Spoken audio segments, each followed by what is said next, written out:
Hello and welcome back to the Dad Space Connect with podcast, the show that takes a deep dive into the trials and tribulations of what it's like to be a dad and brings some of those difficult conversations to the forefront. I'm your host, Sean Barker, and these are my co-hosts, Luke Wilkinson and Lucas Carter. Today, we're also joined by special guest, Alison Clark.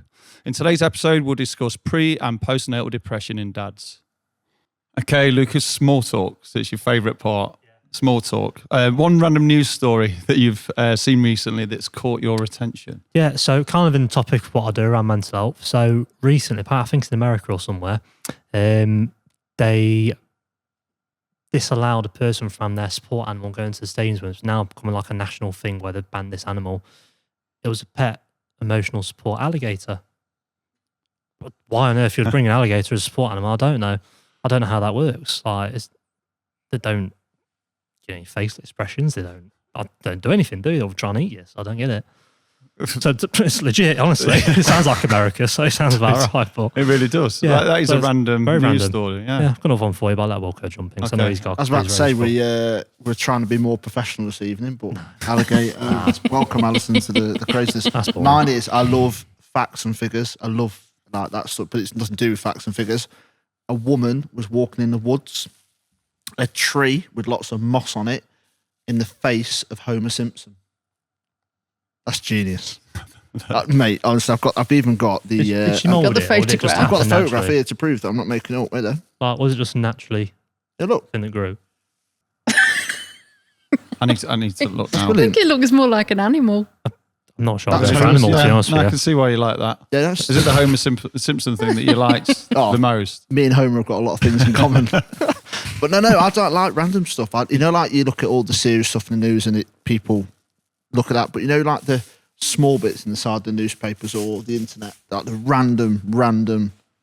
I love random stuff. I love random facts. It's a bit of me, that is. Alison. Bit of me. I haven't got one. You haven't got one? Okay, perfect. Well, that helps me because I'm not interested in the news. I'll be honest. So it's your kind of thing. The small talk's your little bit, innit? Yeah. And you want that's my job, innit? Yeah. So. And you want us to chat about the news. Without going into conspiracy stuff and all that,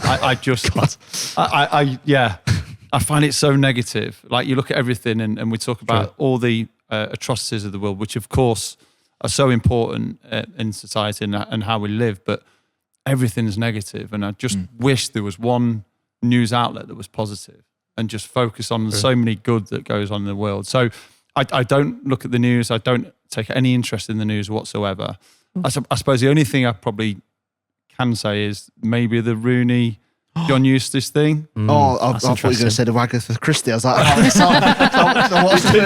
so excited. And I'm not endorsed by Disney at any point. Well, it might be worth mentioning only because obviously Wayne and his affiliation with the football club and John Eustace, who was a former teammate of mine. So it was a big, obviously, story in terms of football. Felt very sorry for John Eustace, but with Wayne and anyone who watched RamsTV, I spoke very highly of him in his time here as a manager. Has a big job, and sometimes we're looking for, if they've gone for a big name, obviously, and Wayne's found it difficult at DC. Brave. It's brave, and brave. And I feel for John Eustace because he's a wonderful guy. I'm guessing you guys saw him play. Yeah, I did. I think the first game of because throughout his career watched him, but Derby came a bit shaky start, and I think we played QPR on a Monday night. I think we won 1-0. And he was unbelievable. And I think the whole crowd just were like, he's some player. And I think from then the respect went on, and not to get too much, but I think Birmingham have made a mistake. And that's not any bad news on Wayne or anything like that. But I just think Eustace had such a core squad, and with the resources they had and what they were going through, I hope it works out for Wayne, because he did a lot for Team Talk and he was a great ambassador. I don't know if it's the right fit. I just think but we won't annoy people on the podcast if the Birmingham fans. I wish you all the best. But Alison sat there like, what on earth are you talking about? Yeah. This means absolutely nothing to me. Just nod your head. Blah, blah. Just nod your head. Yeah. I suppose the only reason I brought it to attention is because of their connection with the football club and maybe the connection with myself. And again, not go into news or what I don't listen, I don't watch out for, but that was one thing that popped up through football and connections and stuff like that. So it's a big job for him to take on. Yeah. It's one that he'll be looking forward to, but you do feel for John Eustace. But we've had complete random news stories from you two. I've got another Alison, one for you if you want it. what's Sorry, I've got no another input. random one for you. You if you like want the it. news, Alison? Do you like the news? Oh, like you say, it is very, very depressing, and it would be lovely to hear about all the good things that are going on. Because there are lots, and like people like teenagers get such a bad rap, Yep. and they do brilliant things. I don't know if anyone watched Russell Howard years ago, and they used to finish the show with the good news section, and I just feel like we need more of that, more of the amazing things that people are doing day in, day out. But of course, news is fed to us, and it kind of feels like we're bombarded with negativity and depressive things. And I get that that's the way of the world. It is, and there's some terrible things that happen, but can we focus on some of the Maybe that's something we do here, isn't it? We've Yeah. got a platform for it, something we could look at in the future, possibly just wrap up with something nice. Well, just a nice news story. we tackle difficult conversations about difficult subjects, and I get that, and it's important that we talk. But at the same time, some of the wonderful things that you guys are doing in the community trust, goes unnoticed at times because we don't sing and shout and really make the most of some wonderful work that people are doing in the world. So, yeah, we'll finish it there. There's small talk. It was shorter than last week. So, yeah, I'm going to need to make The sure we small stick talk to our last week time. lasted about half an hour. So Yeah, it was a nightmare last time. wasn't it? a couple of random news stories. We get onto the positive things, but we'll get to what's most important, which is our topic for the day. Yeah, lovely.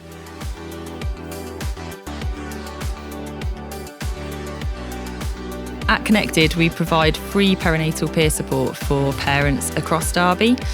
We have an absolutely fantastic team of volunteers who do 6 months of training to provide one-to-one and group support to parents across the city. The groups are bump to babies groups and dads groups where parents can come along, meet other parents with their children, share their struggles and successes of parenthood, have a hot drink and a biscuit or two, and generally get looked after.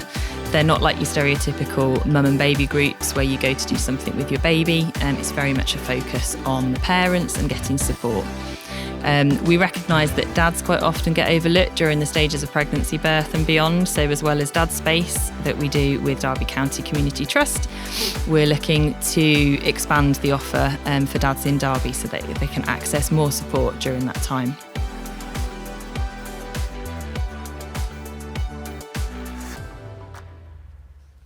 Right, guys, welcome back. Obviously, we've got a visitor today, a little guest. So I'll introduce you. We'll find out. Yeah, cheers. So, Alison, welcome. Thank you for joining us. Thank you for having Could you give us me. a little bit of background on who you are, Yeah. what you do, and why you're here? Yeah, my name's Alison Clark. I am a nursery nurse in the community perinatal mental health team. So I work with mums who are struggling with postnatal depression, anxiety, OCD, those sorts of symptoms that are brought on through the birth of the baby or antenatally as well. Brilliant. I work with them. And obviously we work with the whole family as well, which is why we're here to talk that's about what dads. we're digging into Yeah. today. So we've got a load of stats and figures like we did last time, but we're all going to quiz you a little bit because I know obviously, Barks, you opened up last time about you've got, personal life experience through postnatal depression. So obviously it wasn't yourself, but it was your partner, but then we want to try and focus it more on the dads and look at what that looks like. So I think it's a stat we dropped last time, but it's still quite prevalent. So 1 in 10 dads suffer from postnatal depression. So that's around 75,000 dads each year in the UK. So just out of interest, Alison, in your role and what you do you see the early signs and symptoms or that? Can you not spot it from a mile off, but can you see those things coming up, like the little bits, behaviours, the little... Yeah. You know what I mean? The little Yeah, we actions that can you do. pick up on. We could, because we do talk to the dad and see how dad's coping as well, because obviously we're predominantly in there for the mum, but looking at the whole family, and dad's a massive part of that, and how's dad coping. So we do ask those questions and we look for the symptoms, if dad's looking low, if he's not coping, if it all just seems too much, if he was getting upset and crying, things like that we'd look for. And have you seen that evolve much in your... How long have you been in your role for? How long have you been So around I've been it in the for? community team for over a year and a half, and I was on the inpatient unit for 5 years. around it So long enough then. yeah. So yeah, and the working with dads is really, it's only very recent really that it's recognised that that dads need help as well, and it's such an important big time for them as well, and it can be overwhelming. They've got bills to pay, they've got to go to work, they've got to keep it all together to support mum, to support this new baby. There's just a massive life change as well. Yeah, it's huge. Myself, and that's where I'm kind of wanting to dig into you a little bit as well, Barks. But we'll talk a bit about some of the symptoms and the signs that you can pick up on, and whether it's something that you noticed or whether it was something that you felt a lot of pressure on. So I'll tell you, I'll read through a lot of the symptoms. This is more specifically aimed towards the dads, but I can imagine a lot of it's transferable. So some of the symptoms that you can pick up and notice that they'll suffer from is fear, confusion, helplessness, uncertainty about the future, withdrawal from family life, work and social situations,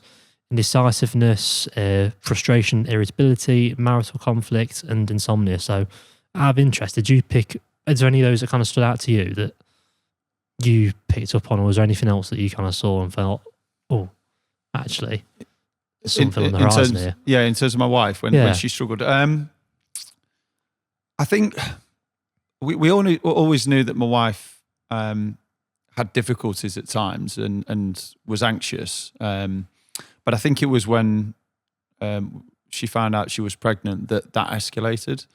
And it was initial kind of, I've now got a responsibility of someone else. So she always found it hard for herself. And I always kind of knew in the relationship that she needed me probably more than I needed her. And we kind of openly admit that. I'm kind of the kind of guy that you just put into a situation and I managed to get out somehow. And I've always been quite lucky with that. But for her, she needed to, I suppose, to find herself at uni and to learn about herself a little bit more. We got together and she was just kind of happy and content in her life, and she had no desire originally to have kids. And I think as soon as she found out she was pregnant, I just saw a drop, an instant drop. So I think we both knew it was there, that she might struggle at some point for one reason or whatever, and something might be a catalyst of difficult times for her. But it was finding out she was pregnant. And I think it wasn't necessarily the idea of having a kid with me and having a family. It was the responsibility and the pressure of having to look after someone else. This was 15, 16 years ago. Times have moved on from that, from then, and we've become more aware of depression, anxiety within mums and dads. But at that point, it was still like you'll be fine when the baby's here. So ignorant, so naive, and so old-fashioned with how it was perceived at the time. People say, "Oh, I'll be fine when the baby's here." Absolutely not. And she was super strong in terms of being open and honest at that point. I can't remember too many people coming out and saying, "I'm struggling with this. I'm suffering really bad." And actually, when our eldest came along, it was probably 2, 3, 4 weeks after that you saw kind of despair for her. So she wouldn't be able to get out of bed, curtains closed.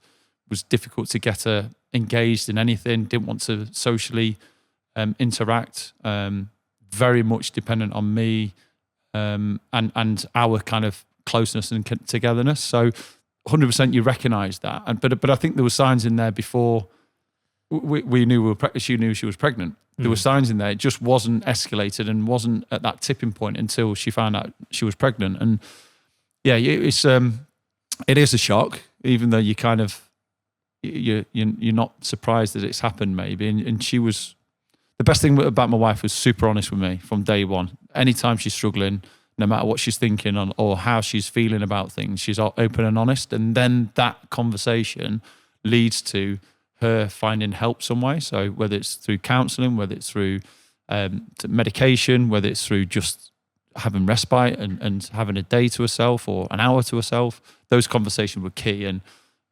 I think there's been a shift in change in society and how we look at being a parent. I do. From how I've seen our first to our youngest, who is 5, we're talking 10 years difference. It's light years ahead. But I think it's because we've been open and honest to say people are struggling, mums are struggling, and now we're open and honest to say that dads are struggling, and the dads and the males are more kind of accepting to say it, and they don't fear that kind of pressure maybe of coming out and saying Yeah. that they need help. Yeah. And I think that's a beautiful thing. Yeah, and things like this massively help that people are talking about it, and it is getting out there into the news, into the public. So, and people are more aware of services that are out there, and hopefully we're reducing the stigma of it. Because mums in particular, there's all the Instagram, there's how you're supposed to be, there's all the media with how it looks. To have a baby, and you're supposed to have this magic feeling, and it's the same for dad as well. If dad isn't coming together with that bond with the baby as well, it's And I think as well, like with the dads, we want to be more involved than we ever have done. I don't know what you think, Wilko, but as soon as babies talks about, I was like, I can't wait to do this, can't wait to push the baby, I can't wait to choose things. And my wife said that her dad was the only dad at that point that would push babies around in the buggy. Like, unbelievable how we've moved on, but we want to be part of it. We want to be involved in every single moment, which then, although it gives you more opportunity to experience it in the wonderful way it should be, it also becomes more pressure that you're not just the breadwinner. You're not just going to work and coming home and that's you for the day. It's, I want to be involved, or I want to be part of that child's Do you know what, that fits well with my last 7 days, is that it's been a whirlwind and I've hardly been at home because second job, etc. Then coming back, working late nights. So the last 7 days, I've hardly seen the family. So I've had that regret and that kind of, I should have done more and see them on FaceTime. But reflect the other week where I was in every night of the week, I was buzzing. I was helping with Casper, helping with Zach. Went round the block a couple of times with Casper, just me and him. So you're right, this day and age, blokes, why don't you see blokes more on the school run with the little one and push it, which is brilliant to see. What's been the change of it? I think there's not this, oh, you're pushing the baby. What? That's what mum should be doing. You should be at work. You should be grafting. Now it's the other way around. It's kind of, I want to push the baby. I want to interact. So I think as well, when you talk about social media, I think that's played a good impact on the dads as well, who've got access to social media, see that other dads doing it. Yeah.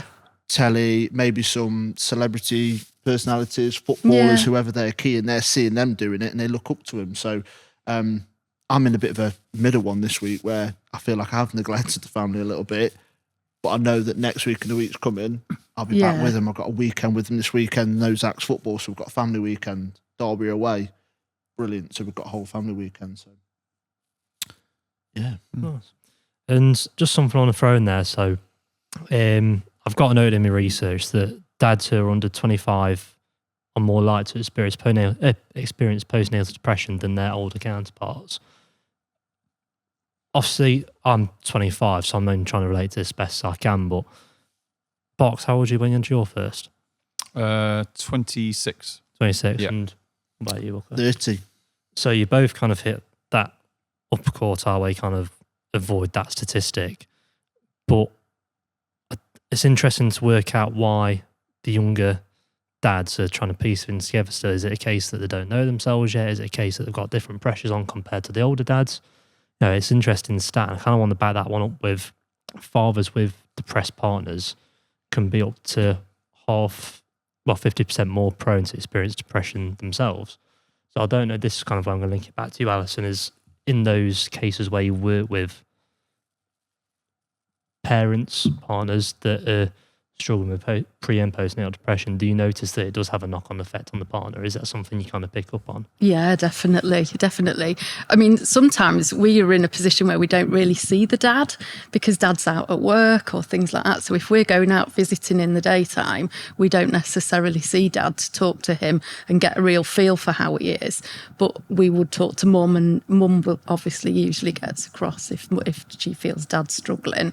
But yeah, we do see dad struggling too, definitely. And do you think that's come more common in the past 5-10 years, or is that a thing that's always kind of been there but not really spoken of? That unspoken thing. I wonder if it's always been there, but now it is more able to be talked about, and dads want to be listened to, and dads realise that this is going on and that they can struggle with it as well.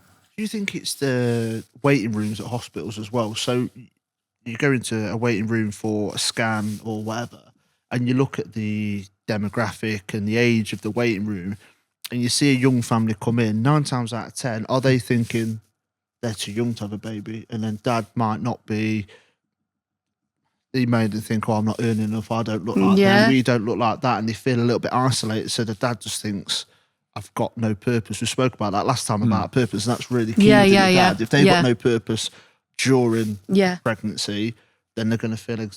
It's such an interesting one. I do feel for some people, because people do love a good waiting room watch, don't they? Some people love it sitting there like who's coming in and what trainers they got on that. And people feel judged. Is this your thing, Wilko? No. I just sit there like that, going, I'm not looking. But you can see sometimes they come in and straight away they're like, the fence is on. It's not nice, but that's the society. When you talk about social media, that's a prime example. Yeah, definitely. So last time we talked a little bit about, obviously, it's not just the mental changes that affect it, is biologically there's a change that happens in men during pregnancy and birth. So I know I blew your mind a bit last time about the whole cortisol, estrogen and testosterone differences. There's more. I didn't realise there was more. There's more. So if there's going to be more, you were going to find out. If there's any more, I'm going to find out. If anyone was going to find it, he was going to find it. Go on then. So your cortisol levels can change. So your cortisol plays quite a few important roles in terms of how your body functions. So it regulates the body's stress response. It also helps control your body's use of fats, proteins, and carbohydrates, or your metabolism. There we go. I got fatter.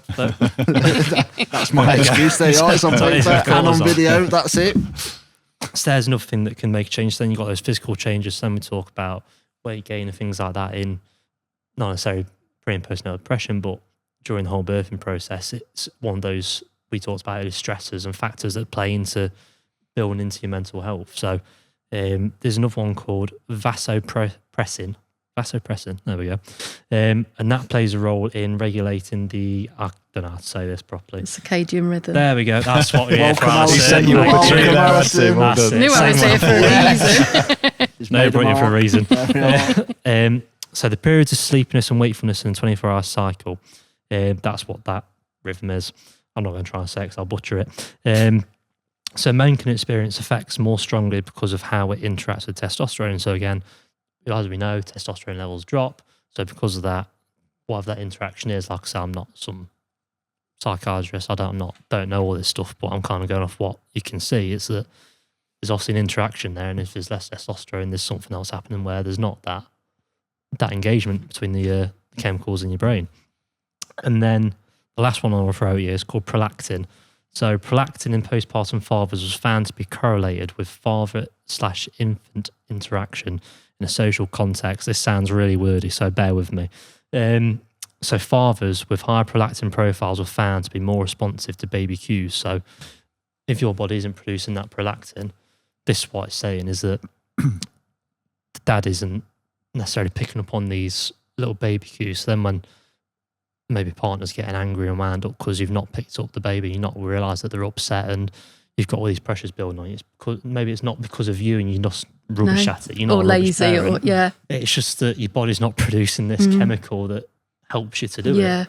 So I think that's kind of what I wanted to highlight with that, is that not all of what you're dealing with is because of you personally. It's because your body isn't always geared towards it or hasn't adapted and changed in the way that it can do. So it's about just giving not necessarily an excuse but a reason for dads to struggle a bit. Yeah, definitely. I think there's excuse me, there's so many different kind of variations of why the dad can struggle and why they may kind of hit rock bottom in that sort of period. If you think, like, I'm talking personally, I'm 41 and I'm learning something new every day, learning something about life, learning something about my journey, learning something that I didn't know the day before. I'm at 41, so I'm a good way through my life. And a 25, 24-year-old, even though I was quite mature at that age, I still didn't know the world. If you look back at yourself 15, 20 years ago, you was a different person. And I don't think you really know yourself until you have a baby as well, until you have the responsibility of providing for a child. Now, if you take the biological side of things, plus the sleep deprivation, plus probably some of the terrible things you're eating because you haven't got time, you haven't got the energy. I know that was a real shift for us. The actual the health kind of lack of health that I was having probably at that point, because you're rushing everything and it's all geared toward making sure you do the best job for baby. Now, all these things, you kind of put them all together, and you're still young, because anything under than 25 is young and immature in the world of how we know it. I mentioned last time about footballers having kids young, and in some ways it helped them with understanding themselves and a different responsibility. And actually they grew up quite quickly because they had something else to think about first and foremost. But there was so you look at them as so young to have a family, and that pressure of providing, of being there, of being present. We talked about that last time, being present with both child and mother. There's a lot of pressure that comes with that. And if you put the biological side of things on top of that, you can imagine how difficult it can be for sometimes. I don't know how hard you find it, Wilko, in that kind of early stages, but we're talking about, you said we're older. We've already gained more at life experience. We've already probably been with our wives and partners for longer periods. So you've got a more stable kind of foundation to have a child and have a family. I think when I spoke on the last one, Alison, I was talking about when Zach was born, my firstborn, it completely flipped my purpose and my vision of what I wanted to do. So I think there I was kind of not immature and things were happening behind the scenes, and it kind of something just clicked, and you just have to, I don't want to say roll your sleeves up because we don't want to do that, but you have to find that motivation from somewhere. You have to grit your teeth and walk away if you want to say something you shouldn't say out in front of the partner or wife. But I think now I've had Casper, now I'm 37, you learn so much about yourself and what you can cope with, and you're not doing things wrong. Yeah. But I can imagine as a 19 to 25-year-old, you've still not learnt life itself. You've still not lived, as they say. So you're going to take things a lot personally. Yeah. And I don't know about, and just to put it there, you and Alison, do you see people you work with, the younger, they take it a lot personally, that they think it's their fault and it's... They might do, because the self-confidence is growing, isn't it? And they've not developed any self-confidence or their own sense of who they are yet. So yeah, definitely we do see that.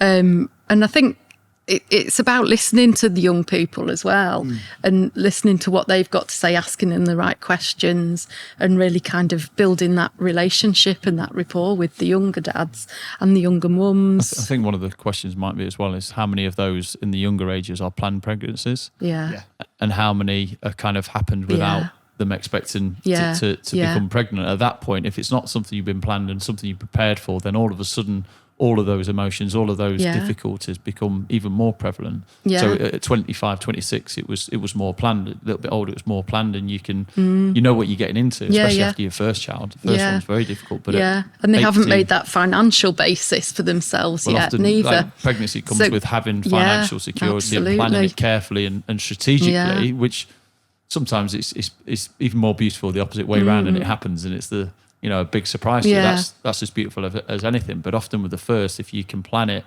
and think about everything before you go into that position of being pregnant. So, 18, 19, could be still living with your parents. Exactly, There's so many different variables, I think, with it. I kind of want to back half of what we're saying up here with more stats. And again, this is basically my role in this, is I want to back more of it with stats and kind of just emphasise the fact that it's not just one person going through it and that's them against the world, and it's this big challenge that just got to get on with, and it's something they can't talk about. So 20% of new dads felt completely isolated during the first year of fatherhood, and this is where I'll probably pin it off to you, Wilko and Barks, about, does that make sense? Obviously it's 1 in 5 essentially. I don't know how you two felt about it, but is that something that either whether it's friends that you've had or for you personally, is that something you've experienced and noticed? Didn't feel isolated. Sometimes you felt like you were doing things, you're the only person in the world that made that decision that time with your baby and thinking, have I done the right thing?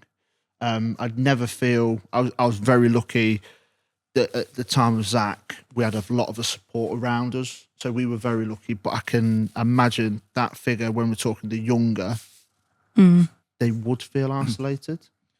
Yeah. And maybe the older dads as well. Like if someone's an older dad, they feel, because their friends they've probably got older kids and they've got a newborn, and Do you see that, Alison? And I think with dads, they're going back to work very quickly as well. They get 2 weeks off, and they go back to work very quickly. So there's that more case of getting on with it, really. And whereas mum has got the maternity leave, and they're encouraged to go out to mums groups and things like that. And then with a lot of cuts and things, there's no antenatal groups that are accessible for everybody. And that's where traditionally dads used to meet other dads as well, because the mum and dad would go together to the antenatal classes. I could imagine it being very isolating for the mum and for the mother, with being at home with baby. I think in some ways, as being the dad and going back to work, you are back to work, so you're you've still got with yourself. Friends, so you still got yourself, so and you can separate when you need a little bit of separation. For me personally, we were living in Manchester and then moved to Blackpool, so our families were 2.5 hours away. Now I can't tell you how much of a bigger impact it was to be away from my mum and dad, from grandparents, from brothers and sisters. And it was only when my daughter was, I think she was 1 when I signed for Derby, that I had family, and all of a sudden that support network around me and around us was such a relief to have that support. So we're fortunate because we've got big family and we've got families that want to help and support. Those that don't, I can imagine it being very isolating for both mum and dad. The amount of times you go out with friends and family, I think socialising is a huge part of our sanity as human beings, and to interact and to have respite. So it might be a Saturday night out with your mates, and all of a sudden maybe you can't afford it, maybe you can't do that. So that little bit of release, that if you work all week and then you want the weekend to put your to have a bit of a good time and fun time, you're probably knackered and don't want to do it, or maybe can't afford to do it. So there's so many bits that are relevant to that isolation, and it's how are they struggling? If they are struggling, are they staying isolated on purpose because they don't want to socialise, or because they're suffering with depression and anxiety? Your friendship groups change as well. If you're the only one in your friendship group to have had a baby, then it massively changes, because you can't do the things, you're not as available to your friends, and you're talking about different things. And I think it's hard as well if you haven't got kids to really appreciate that. Absolutely. Really hard to appreciate it. So Lucas hasn't got kids. We were talking last time, so me and Wilko, of course, have. And you could try and explain to someone who's not got kids how beautiful it is, what a wonderful experience it is. But that's my opinion, and it's very subjective to me. But on the other side of things, if you're the only one with a kid, your friends don't get it until they're in that position and they realise what goes into being a dad, being a parent, even going out, like you go for a pub meal or somewhere else, and now we've got 2, and one will be kicking off there, and everyone's looking at you going, any chance? And I'm thinking, you wait, because 2 is like, one's going there. It's normally me saying any chance we'll go there, and I've got 3, so. So it's just like, what's going on? But like, not really back to people, I was talking to Sam about this episode, and she wanted to obviously say that she hasn't suffered with the depression, but she has suffered of being really lonely, because when she's working for the football club, it's busy, it's active, she's here, there and everywhere. And now she's on maternity leave, she can see things going on in the background. But what she does really well is you can tell the signs where she's starting to get really lonely, and she's really good at now going, I need to get out. And Sam loves going to like your little quirky shops, your B&Ms and all. I say quirky, is that quirky? I said quirky and I said B&M, so apologies to B&M if you're listening. But like, she loves going out and just having an hour and a half to herself. So now Saturday evening, she does the food shop on a Saturday night, bonkers and bizarre, but she loves it. That hour and a half, she just goes and be Sam. Yeah. And she comes back, I'm not saying a new woman because the food shop's changed her, but she's just come back, and she has to live with a Zach, a Casper and a Wilko. So she's she has got, Sean gets me once a month and he struggles. So Sam lives with me 24 hours a day. So she was really keen to say that mums out there, you may not be suffering with depression, but you will be lonely. Yeah. And it's okay to say to partner, family, going, actually, no, I'm not all right. Yeah. Can I just go and have a shower on my own without someone knocking on the door and where's this, where's that? Yeah. And I think that's right for dads as well. It's okay if roles reversed. Yeah. Like it's all right to go on a Saturday night and have a few beers or go to the cinema with your mates or play football. I think you can start feeling really guilty going, should I be at home with the kids? Right, lads, I'm going to call it a night. And you're thinking, no, you can let your hair down too. Yeah. So I'm trying to advocate at home. If I go out, it's not because I don't want to be with Sam, Zach or Casper. I'm just going out just to have a bit of a giggle. Yeah, yeah. And it's not, I don't want to be at home. I just need to get away for a bit. Do you get up next morning? Well, we'll see this This is Saturday. not yes, then it's the wrong answer. We'll see this Saturday. I have a rule that if I go Yeah. out, no matter what time I get Yeah. back in, I have got to it. get up in the morning. I have to get up. It hurts. Yeah. It hurts. And obviously with Casper at the minute, it'll be about 4 or 5 o'clock. I know what Sam will do. Oh. She'll feed Casper about 8 o'clock at night. So when I rock in about midnight, he'll get up at 1 and then he'll get up again at 5 and then he'll get up and I know what she'll do. But yeah, you sometimes you have to do what's right, don't you? Yeah, you do. Even though it hurts. You don't want to say you're struggling, but you're there going, yeah. Come on, yeah. Yeah. No, not to go on. Sorry. No. Go. It's all you, Lucas. You're the stat man, not Okay, about me. That's fine. That's fine. We're talking about dad's not dad, but that's fine. If you want to talk about your experience, you crack on. That's what we're here to do at the end of the day. But just to, not to bring a dampener on it, but just to kind of highlight the importance of talking around as the dad in this position. If you're struggling with your mental health and that's a situation of postpartum, that kind of first year of baby, fathers can be 47 times more likely to be rated as a suicide risk than at any other time in their lives.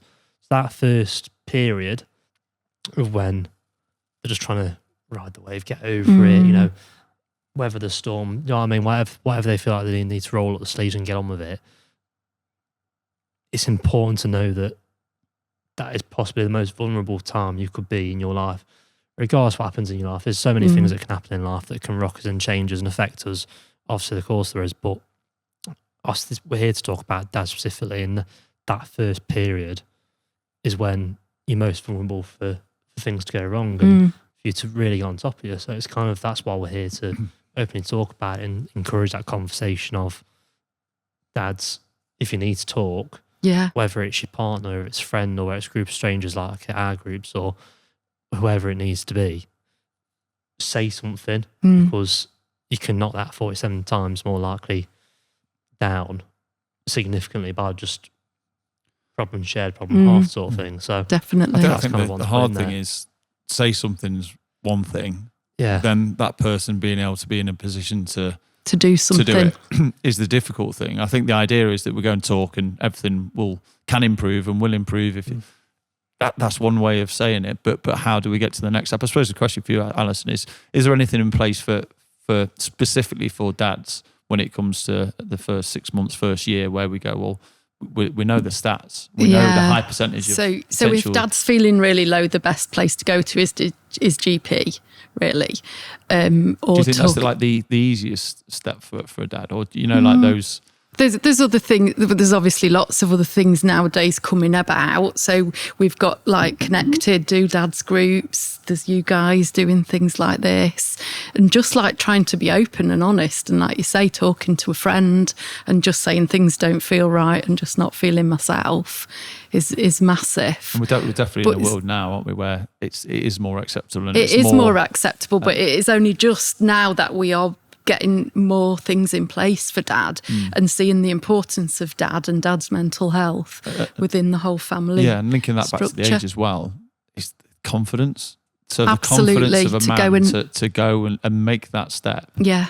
is Yeah. huge. And I think with age and with experience, confidence comes. Yeah, definitely. It doesn't mean it's any easier necessarily, No, but no. the confidence to know that it's okay to say something. And we go back to the younger ages, that they won't have that confidence. No, they they won't have won't. the life and the skills and knowledge to be able to make that step, which is I suppose the difficult thing. Yeah. Um, And it's how we enable that, isn't it, in the future? And opening up more groups for dads and how we can outreach for dads and engage them, really. I think, Yeah. I don't know, like, again, I'm talking, but I can't remember any time having my 3 daughters that I was asked kind of Right. I think I was asked How how are you doing, but I really never really asked- thought it was a focus for me. Yeah. It was kind of, but I think maybe because of my wife's situation of suffering with depression and postnatal depression, all those things. I think that the aim then becomes at her, which is completely understandable. But when you mention the difficulties that partners have Yeah. with those that suffer with depression? You Yeah. would have thought there'd be almost high risk or... Yeah, so now we've got a self-referral into perinatal mental health, so for the mum. So, but within that, we can also look at dad's mental health as well and have a chat to dad. We're in the middle of developing a special sort of questionnaire for dad. And do you feel they're honest? You know, when you're speaking to the dads? I think if you're asking the right questions in the right way, they can be honest. Yeah. And you can also don't just leave it on that one visit.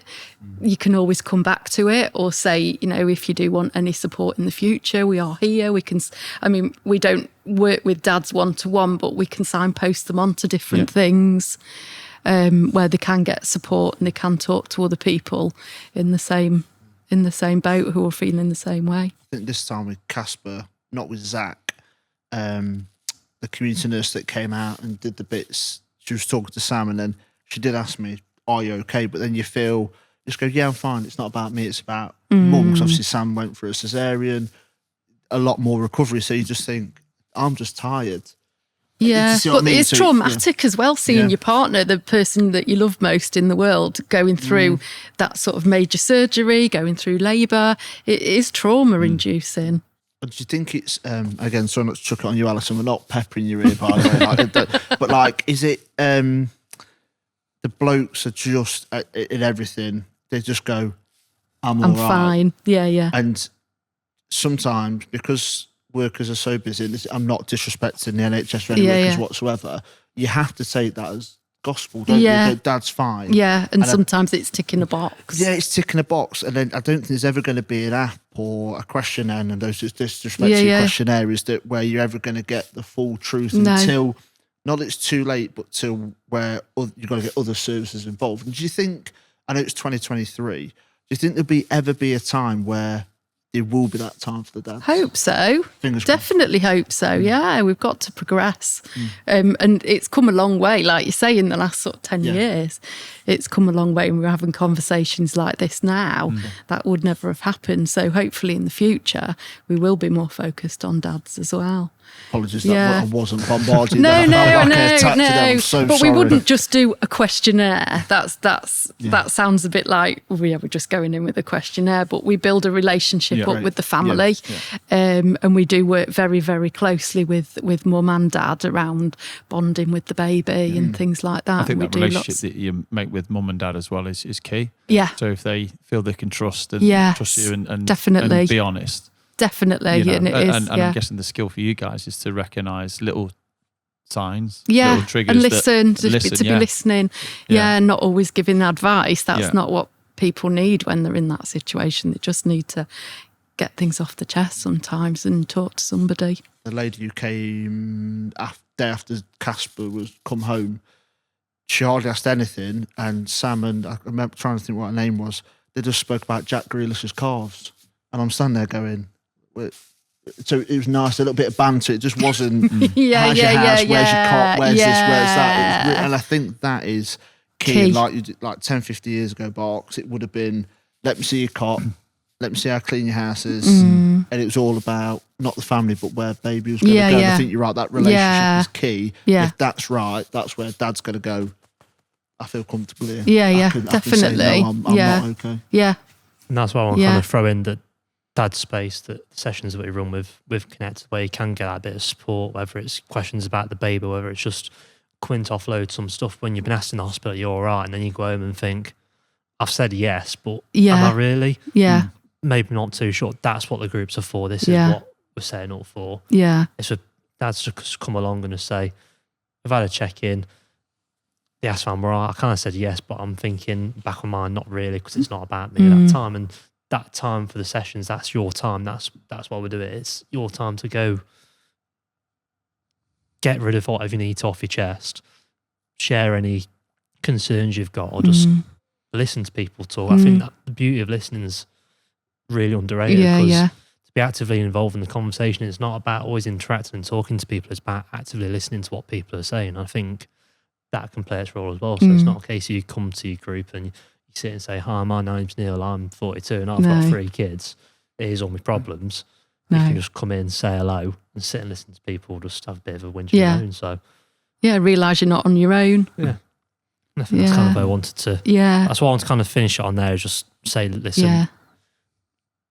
it's not all in the NHS. There are other groups out there to support you. If Yeah, you're unsure, there are. It's really things important that you need those it. groups are advertised antenatally within going to those appointments where you're sitting in the waiting rooms and you're seeing those sorts of posters, and you could maybe take a photo and keep it on your phone if you do need it in the future. Yeah.